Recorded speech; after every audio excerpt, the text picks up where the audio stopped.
Assalamualaikum warahmatullahi wabarakatuh. Hari Minggu berjalan santai, menuju pusat kota Kendari. Sebelum presentasi dimulai, izinkan saya memperkenalkan diri. Perkenalkan, nama saya Adinia Azra dari kelas 12 MIPA 2, absen 1. Pada kesempatan kali ini, saya akan mempresentasikan hasil kerja saya yang berjudul Faktor Pembentuk Integrasi Nasional. Adapun topik yang akan saya bahas, yang pertama, pengertian integrasi nasional, syarat-syarat integrasi, faktor pendukung, dan faktor penghambat. Selanjutnya, pengertian integrasi nasional. Integrasi nasional adalah usaha dan proses mempersatukan perbedaan-perbedaan yang ada pada suatu negara sehingga terciptanya keselarasan dan keserasian secara nasional. Seperti yang Anda ketahui, Indonesia merupakan bangsa yang sangat besar, baik dari kebudayaan ataupun wilayahnya. Di satu sisi, hal ini membawa dampak positif bagi bangsa karena Anda sebagai warga negara Indonesia bisa memanfaatkan kekayaan alam Indonesia secara bijak atau mengelola budaya-budaya yang melimpah untuk kesejahteraan rakyat. Tetapi, selain menimbulkan sebuah keuntungan, hal ini juga akhirnya menimbulkan masalah yang baru. Anda ketahui dengan wilayah dan budaya yang melimpah itu akan menghasilkan karakter atau manusia-manusia yang berbeda pula, sehingga dapat mengancam keutuhan bangsa Indonesia. Selanjutnya, syarat-syarat integrasi. Yang pertama, anggota-anggota masyarakat merasa bahwa mereka semua berhasil untuk saling mengisi kebutuhan-kebutuhan yang satu dengan yang lainnya. Yang kedua, terciptanya kesepakatan bersama mengenai norma-norma dan nilai-nilai sosial yang dilestarikan dan dijadikan menjadi suatu pedoman. Yang ketiga, norma-norma dan nilai sosial dijadikan aturan yang baku dalam melangsungkan proses integrasi sosial. Selanjutnya, faktor pendukung. Yang pertama, adanya rasa senasib dan seperjuangan yang diakibatkan oleh faktor-faktor sejarah. Yang kedua, adanya ideologi nasional yang tercermin dalam simbol negara, yakni Garuda Pancasila dan semboyan Bhinneka Tunggal Ika. Yang ketiga, adanya sikap tekad dan keinginan untuk kembali bersatu dalam kalangan bangsa Indonesia seperti yang telah dinyatakan di dalam Sumpah Pemuda. Yang keempat, adanya ancaman dari luar yang menyebabkan adanya persatuan dan munculnya semangat nasionalisme dalam kalangan bangsa Indonesia. Selanjutnya, faktor penghambat. Yang pertama, masyarakat Indonesia yang heterogen atau beraneka ragam dalam faktor-faktor kesuku-bangsaan dengan masing-masing kebudayaan daerahnya, bahasa daerah, agama yang dianut, ras, dan sebagainya. Yang kedua, wilayah negara yang begitu luas terdiri atas ribuan kepulauan yang dikelilingi oleh lautan luas. Yang ketiga, lemahnya nilai-nilai kebudayaan bangsa akibat kuatnya pengaruh budaya asing yang tidak sesuai dengan kepribadian bangsa, baik melalui kontak langsung maupun kontak tidak langsung.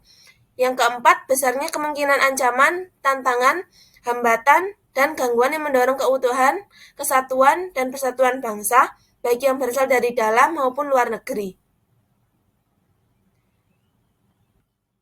Selanjutnya, saya akan memaparkan beberapa pertanyaan untuk melatih pemahaman mengenai materi yang saya sampaikan.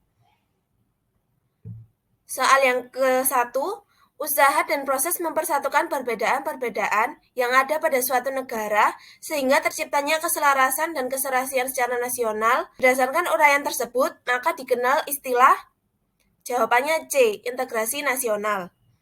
Selanjutnya, soal kedua, di bawah ini yang bukan merupakan faktor pendukung tercapainya integrasi nasional adalah jawabannya C, yaitu adanya semangat persatuan dan kesatuan bangsa, bahasa, dan tanah air Indonesia.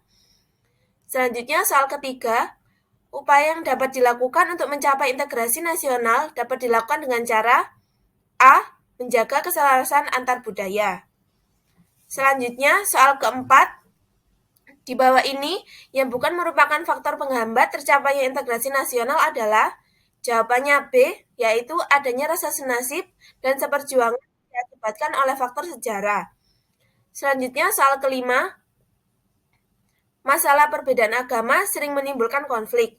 Hal ini dapat terjadi karena adanya jawabannya E, yaitu sikap saling merendahkan. Selanjutnya, soal keenam, yaitu soal uraian. Salah satu faktor penghambat integrasi nasional adalah kurangnya kesadaran masyarakat terhadap ancaman dan gangguan dari luar. Bagaimana cara mengatasinya? Jawabannya, cara mengatasinya dengan melakukan pertahanan nasional dalam menghadapi segala ancaman, gangguan, maupun hambatan, baik yang datang dari dalam maupun dari luar yang dapat membahayakan identitas, integritas, dan kelangsungan hidup bangsa dan negara demi kejayaan bangsa dan negara. Selanjutnya, soal ke-6, upaya yang bagaimana yang dapat dilakukan untuk mencapai integrasi nasional? Jawabannya, A. Menjaga keselarasan antar budaya. B. Menjaga keselarasan antar kelompok masyarakat tertentu. C. Menjaga keserasian antar masyarakat dan pemerintah yang berkuasa. Yang D. Menjaga keserasian antar internal budaya dalam kelompok masyarakat tertentu. E. Menjaga keserasian dan keselarasan antar penganut agama dalam kelompok masyarakat. Selanjutnya, soal ke-8, bagaimana sikap kita sebagai pelajar dalam menjaga integritas nasional? Jawabannya, yang pertama, toleransi terhadap perbedaan. Yang kedua, tidak membeda-bedakan teman. Yang ketiga, menghargai orang lain. Selanjutnya, soal ke-9, apakah yang dimaksud dengan integrasi nasional? Integrasi nasional adalah berbagai usaha dan proses untuk mempersatukan segala perbedaan yang ada pada suatu negara, serta menggabungkan seluruh bagian yang selanjutnya tiap-tiap bagian diberikan tempat, sehingga tercapainya keterpaduan, keserasian, dan keselarasan yang harmonis secara nasional di dalam kesatuan negara, yakni Negara Kesatuan Republik Indonesia. Soal yang terakhir, sebutkan 4 ancaman yang dapat dijumpai ketika kita membangun dan memelihara integrasi nasional. Yang pertama, adanya intervensi dalam berbagai oleh negara asing, baik berupa ancaman militer maupun non-militer. Yang kedua, tindakan kriminal, yakni pencurian kekayaan sumber daya alam, baik dilakukan oleh pihak asing seperti negara tetangga maupun oleh bangsa sendiri. Yang ketiga, eksploitasi sumber daya alam dan sumber daya manusia yang tidak bertanggung jawab. Yang keempat, beragamnya kondisi sosial ekonomi masyarakat Indonesia. Baik, selanjutnya saya akan memaparkan kesimpulan dari materi saya. Integrasi nasional adalah usaha dan proses mempersatukan perbedaan-perbedaan yang ada pada suatu negara sehingga terciptanya keselarasan dan keserasian secara nasional. Adapun faktor pendukung integrasi nasional yaitu adanya rasa senasib dan seperjuangan yang diakibatkan oleh faktor-faktor sejarah, sedangkan faktor penghambatnya yaitu besarnya kemungkinan ancaman, tantangan, hambatan, dan gangguan yang mendorong keutuhan, kesatuan, dan persatuan bangsa, baik yang berasal dari dalam maupun luar negeri.